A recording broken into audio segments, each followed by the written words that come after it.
How a robber with an IQ of 180 pulled off a bank heist, but the robbers didn't take any money. Instead, they made the hostages take off all their clothes for sex. Still, they didn't hurt a single person. When the police finally stormed the place, they discovered there were no actual robbers inside. Even the guns they found were just toys. No money was missing from the vault, and no hostages were harmed. It was like the robbery never happened at all. But in reality, the robbers walked away with a staggering $5 billion.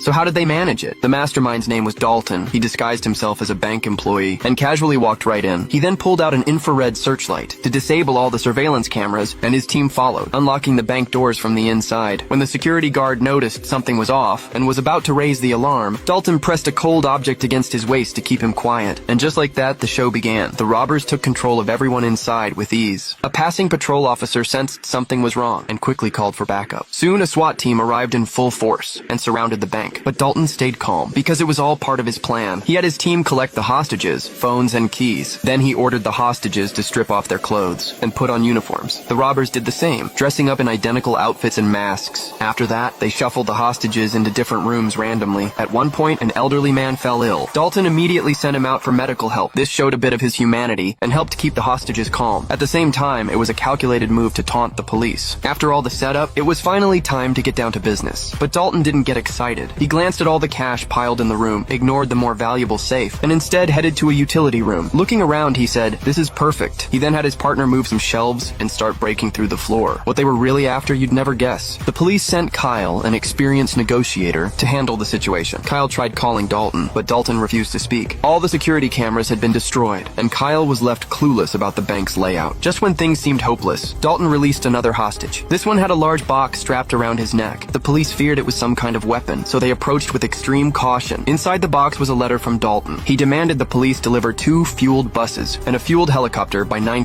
p.m. If they failed, every hour after the deadline, they would kill a hostage. Then the robbers sent a long list of even more terrifying demands.